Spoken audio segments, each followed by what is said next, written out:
Welcome to Commander Pop Culture, a place to gather magical information with some laughs, might I add. Hello everyone, so you want to play Kellan the Kid?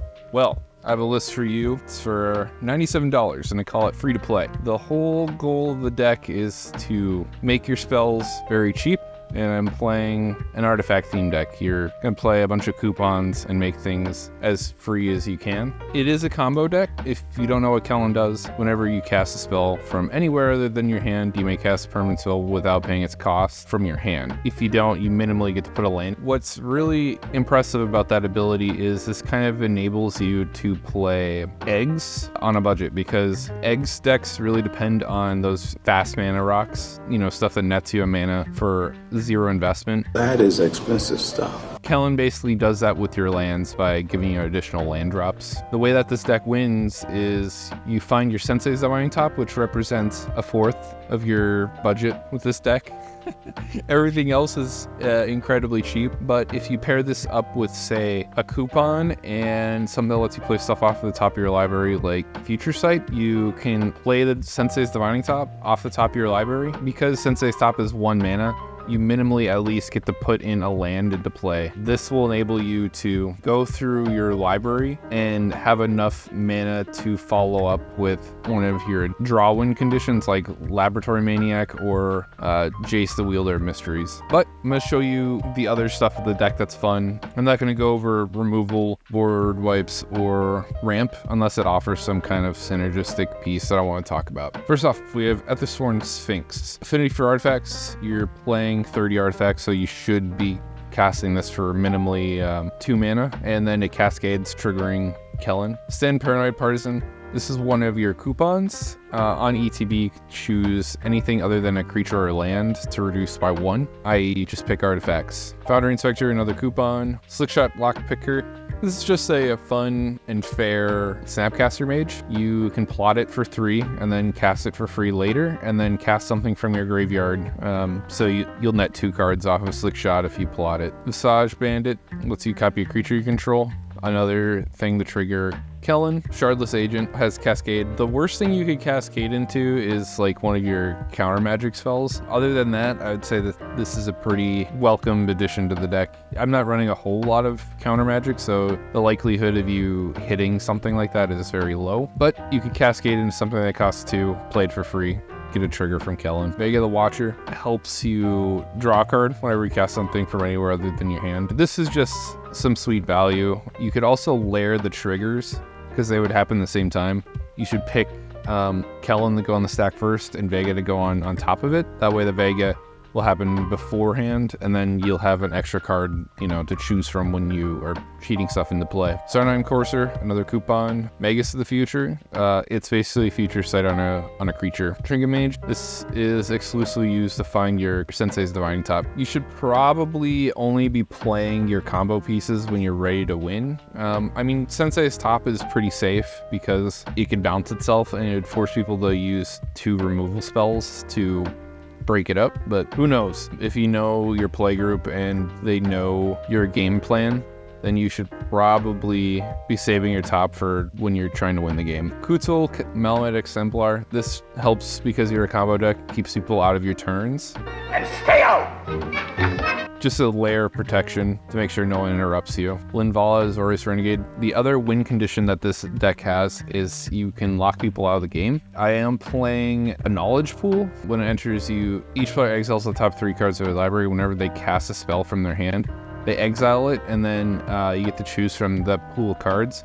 Well, if you pair this up with things like Linvala and Boromir, it prevents your opponents from being able to cast anything from that pile. It basically says only you could play from that pile. And it felt like a nice fit since Kellan triggers off of casting things from exile, i.e. Knowledge Pool. So if you draw 1/2 of the setup, it's not a feel bad. It still feels really good. Shoehorning the Linvala and the Boromir just felt easy because casting things for free happens all the time in Magic.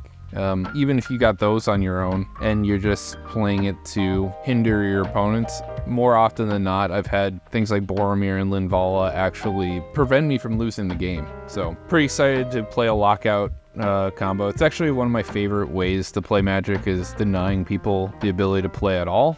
and just get a concession win. Thought Monitor, affinity for artifacts, lets you draw 2 cards, be paying only 1 mana to play this. Therium Sculptor, another coupon. Cemetery Eliminator. This is a more fair version of playing stuff off the top of your library. The most ideal thing you could exile with this is an artifact, because then it enables the top combo to happen. It doesn't let you play lands. That's the only bummer about this. Oswald the Fillbender. This is a nice tutor. I'm not running any 0-drop artifacts, so it might be a little hard for you to use this to tutor up Sensei's Divining Top, but I'd use this to tutor up things like Mystic Forge. Lets you look at the top of your library, cast artifact spells, or colorless spells from the top, and then you can tap it to exile the top of your library. You'd only use that to get rid of lands if you should brick on them. Reality Chip, for 2 mana you get to look at the top of your library, but if you have it reconfigured, you get to have a future side effect. Essentially, it's the same mana investment. It just breaks it up into 2 parts. Friends and Gadgeteer, whenever you cast an artifact spell, you get to investigate, and then activated abilities of artifacts control cost 1 less to activate. So makes your clues cost only 1 to draw a card. Pretty sweet in this deck since you're running 30 artifacts. Sarah Paragon, once on each of your turns, you get to cast a permanent spell or play a land with 3 mana value or less from your graveyard, and then you get to gain 2 life. And it also triggers off of Kellan. This is like a solid recovery piece should your Sensei Top get destroyed by something. Tidal Barracuda. Ooh, Barracuda. This also helps keep people out of your turns. It gives everything flash, but then when it comes to your turn, no one can play anything. I know I said I wouldn't talk about the board wipes, but the board wipes you particularly care about are things that return permanents back to your hand, because that enables you to string a certain type of artifact. I'm playing as many generic costed cantripping artifacts as I can. So if you make them all cost 0, these bounce effects will let you replay them again and get a bunch of cards. Wargate is a tutor for any permanent, just costs you Bance and X. Pretty solid tutor. Reshape, another tutor. This gets you one of the 2 pieces you need, either the thing that lets you play off the top of your library or your Sensei's Top. Same with Fabricate. Something I've noticed when playtesting this is Kellan is not something you really need to play until you have some kind of payoff in your hand. Most of the time this just, sits around, flies, and is a lifelink blocker. But I would say you don't really need this in play until minimally if you're trying to win the game, because you need that extra mana that you're putting into play untapped with your lands. Generic cost artifacts that draw you a card. I am running a bunch of these because you've seen all the different coupons. Even if you're just, paying 1 mana for these, it feels really good. Then they all become astrolabes. This will help you churn through your deck and find your tutors, and will help you find your combo pieces that you need.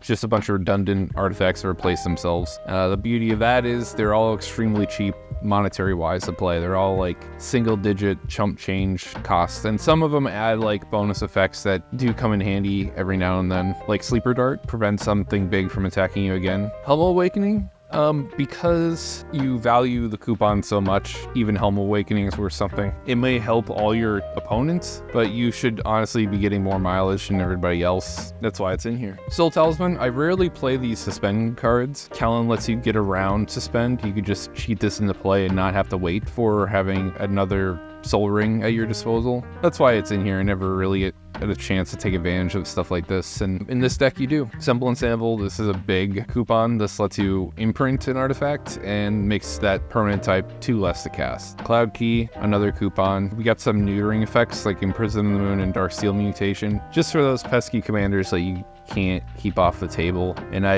am not running a whole lot of utility in my lands. They're all just for fixing. If they come in tap, it's because they can search you for any color that you need or can tap for any color you need. And I'm only running maybe 5 or 6 of those lands. For a $15 mana budget base, it's still quite effective at what I needed to do. I am a 3-color deck and I don't have issues finding all the colors I need. I'm only running 33 lands, and that's because your average CMC is 1.84. You don't need much mana to make this deck work. And that brings us to the end of Kellan the Kid. I took somewhat a unique approach on this deck list. I haven't played an eggs deck in a long time. Now I get to feature it on a budget for all of you to afford and play on your own. If you wanted to play a combo deck on a budget, this is a good one.